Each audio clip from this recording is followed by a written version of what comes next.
Iran অবশেষে যে তথ্য ফাঁস করল এটি মার্কিন মুলুকের জন্য একটি বড় ধাক্কা হিসেবে বিবেচিত হচ্ছে, কারণ ৯,৫০০ আমেরিকান বোমা ইরান ধ্বংস করেছে। যে বোমাগুলো আমেরিকার যুদ্ধবিমান এবং মিসাইলের মাধ্যমে ইরানে ছুঁড়েছিল।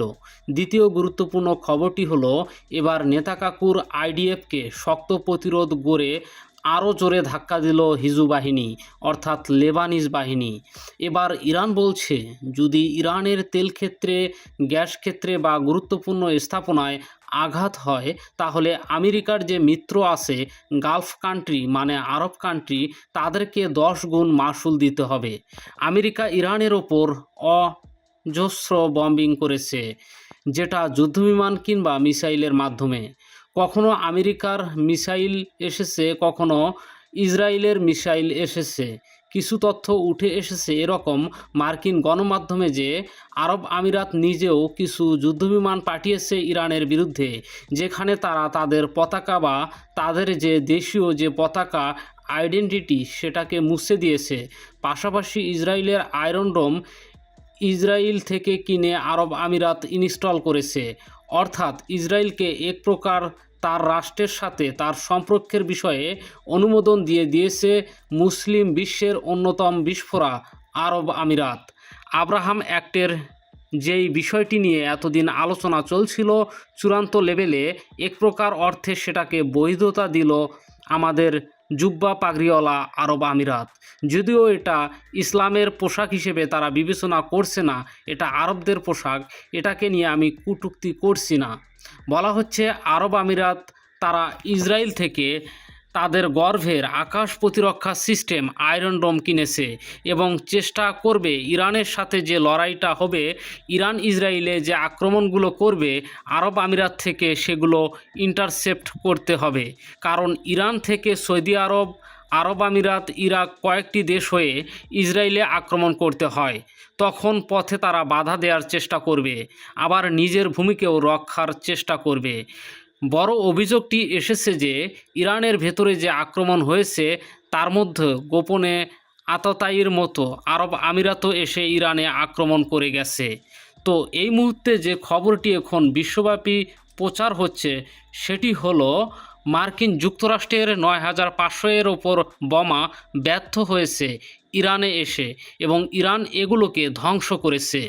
সবচেয়ে বড় কথা হলো ২,০০০ পাউন্ডের 3টি বাংকার ব্লাস্টার বোমা, যেগুলো দিয়ে ইরানের পারমাণবিক সাইটগুলোকে ধ্বংসের চেষ্টা করেছিল আমেরিকা, সেই বাংকার ব্লাস্টার 3টি বোমা ইরান ধ্বংস করেছে এবং সেই ছবিও ইরান রিলিজ করেছে।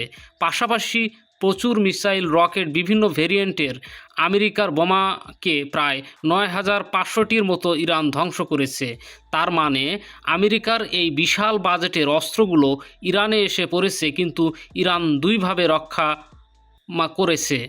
এক অলৌকিকভাবে আল্লাহর সাহায্যের মাধ্যমে সেগুলো মাটিতে পড়েছে কিন্তু বাস্ট হয়নি। আর কিছু আছে ইরান আকাশ প্রতিরক্ষা সিস্টেমের মাধ্যমে ধ্বংস করেছে। এক প্রকার আল্লাহ রব্বুল আলামিনের সাহায্য ইরান পাচ্ছে, সেটা এ ঘটনার মাধ্যমে প্রমাণিত হয়। আমেরিকার এই ভয়ঙ্কর বোমাগুলো ইরানে এসে নিষ্ক্রিয় হয়ে গেছে, কাজ করতে পারেনি। পরবর্তীতে ইরান এগুলো নিষ্ক্রিয় করেছে, নিজেরা ধ্বংস করেছে এবং কিছু বোমা রেখে দিয়েছে, যে বোমাগুলোর অনুকরণ করে ইরান নিজেও শত্রুর বিরুদ্ধে এই মিসাইল বা এই বোমা বা বাংকার বাস্টার বোমা এগুলো তৈরি করবে। এটা আমেরিকার জন্য অনেক বড় একটি ধাক্কা হিসেবে বিবেচিত হচ্ছে।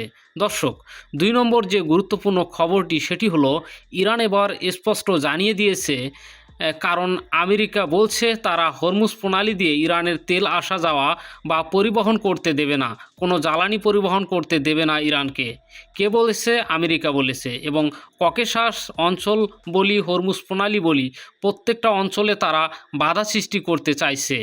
যদিও ইরান আমেরিকার চোখের সামনে দিয়ে ৭০ থেকে ৮০টি কার্গো জাহাজ পরিবহন করেছে তেল গ্যাস নিয়ে। এই মুহূর্তে আমেরিকা শক্তভাবে বাধা সৃষ্টি করছে, কারণ ডোনাল্ড ট্রাম্পের ইজ্জত পুড়ে ছাই হয়ে যাচ্ছে যে ইরানকে সে আটকাতে পারছে না।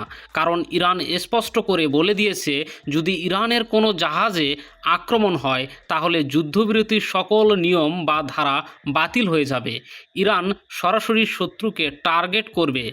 শুধু শত্রু টার্গেটকে নয়, ইরান তার মিত্র গালফ কান্ট্রি যেখান থেকে আমেরিকা উড়ে এসে ইরানে আক্রমণ করবে, সেটা সৌদি আরব হোক, কাতার, কুয়েত হোক, জর্ডান হোক, সেটা আরব আমিরাত হোক, বাহরাইন হোক, যেই দেশটি হবে, ইরানে যদি 1 গুণ হামলা হয়, ইরান তাকে 7 গুণ না 10 গুণ প্রতি উত্তর দেবে। একদম স্পষ্ট করে বলেছে। ইরান বলেছে যে আমরা যা বলি তা করি, এটা পৃথিবী জানে। গত 40 দিনের যুদ্ধে প্রমাণ করেছি, আমরা যা বলেছি তাই করেছি, এবারও তাই করব। ইরান বলছে যে যে দেশগুলো ইরানের বিরুদ্ধে আমেরিকা বা ইসরায়েলকে আক্রমণে সহযোগিতা করবে, যেখান থেকে যুদ্ধবিমানগুলো উড়বে, যেখান থেকে রিফুয়েলিং বিমানগুলো উড়বে, যেখান থেকে প্রতিরক্ষা ব্যবস্থা দিয়ে ইন্টারসেপ্ট করবে, বা যেখান থেকে ইরানের প্রত্যেকটি কাজে বাধা সৃষ্টি করবে বা হামলা করবে, এই প্রত্যেকটা জায়গায় 10 গুণ হামলা ইরান করবে। এবং ইরান বলছে আমরা শত্রুর তেল, গ্যাস, ওয়াটার রিফাইনারি যেগুলো আছে, যেখান থেকে পানি বিশুদ্ধকরণ করা হয়, গুরুত্বপূর্ণ আবাসন সব টার্গেট করে লক করে দিয়েছি। অর্থাৎ আর আমরা শত্রুকে ছাড় দেব না। এতদিন শত্রুকে বুঝিয়েছি তুমি আমেরিকাকে থামাও। এ কারণে আমরা সহনশীল পর্যায়ে শত্রুকে প্রতিউত্তর দিয়েছি।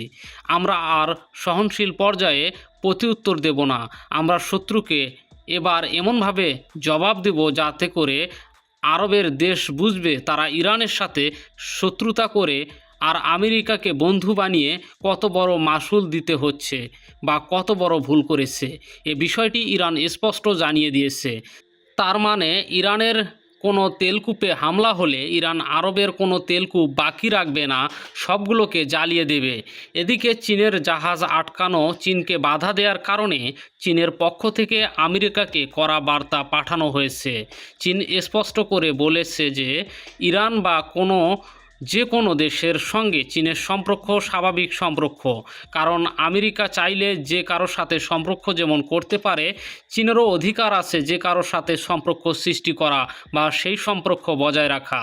আমেরিকা তার কাজে বাধা দিয়ে বা তার জাহাজে বাধা দিয়ে যে কাজটি করেছে, এটা আমেরিকা এ অঞ্চলে নতুন করে আরেকটি আগুন ছড়িয়ে দেওয়ার কাজ করছে। কে বলছে? এটা চীন বলছে। আমরা আমেরিকাকে সতর্ক করে বলছি যে আপনারা এই বিষয়ে সতর্ক হন। আমাদের সাথে গায়ে পড়ে বা পায়ে পাড়া দিয়ে ঝগড়া করবেন না, এটা ঠিক হবে না। ইরানকে সামলাতে গিয়ে যদি আপনারা এই অবস্থা হয়, আপনি চীনকে কিভাবে ঠেকাবেন? চীন একদম কড়া ভাষায় আমেরিকাকে ধোলাই দিয়েছে। ইউরোপীয় ইউনিয়ন বলছে ইরানের ওপর এখনই নিষেধাজ্ঞা প্রত্যাহার করবে না। অর্থাৎ ডোনাল্ড ট্রাম্পের বক্তব্যটি ইউরোপীয় ইউনিয়নের প্রধান লেডি প্রকাশ করেছেন। ইরান বলছে ইউরোপীয় ইউনিয়ন কি করবে সেটা আমাদের দেখার বিষয় না। ইউরোপের যে দেশগুলো আমেরিকার সাথে মিত্রতার বন্ধনে আবদ্ধ থাকবে, আমরা তাদেরকে হরমুজ প্রণালী পার হতে দেব না।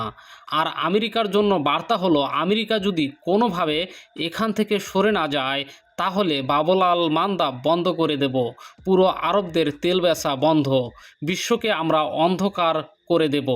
ইতিমধ্যে ইরানের পররাষ্ট্রমন্ত্রী আব্বাস আরাগচি পাকিস্তান সফর করে ওমানে গেছেন। ওমান সফর শেষ করে দ্রুত আবার পাকিস্তানে এসেছেন। পাকিস্তান সফর শেষ করে তিনি আবার রাশিয়ায় এসেছেন। তো ইরান যে বক্তব্য বা ইরানের যে প্রস্তাবনা, এই প্রস্তাবনাগুলো আব্বাস আরাগচি পাকিস্তানের মাধ্যমে আমেরিকাকে ট্রান্সফার করেছেন। এবার তিনি রাশিয়া সফর করেছেন।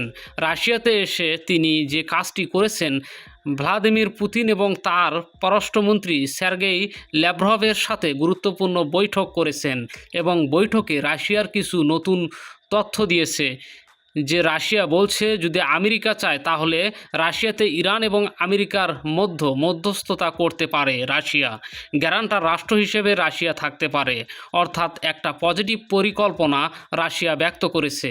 ভ্লাদিমির পুতিন বলছেন ইরানের ওপর যে ন্যায্য অধিকারগুলো, সেই আন্তর্জাতিক অধিকারগুলো ইরানকে দিতে হবে।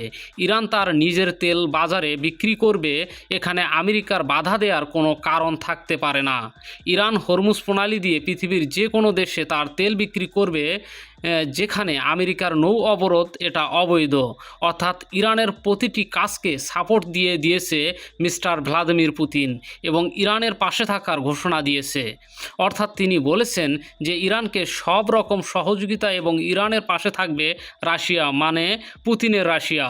পাশাপাশি ইরানকে আরও কিছু বিষয়ে পরামর্শ দিয়েছে যেগুলো বিশ্ব গণমাধ্যমে সেইভাবে আসছে না, অর্থাৎ এগুলো বিভিন্ন আউটলেটে প্রকাশ করেছে।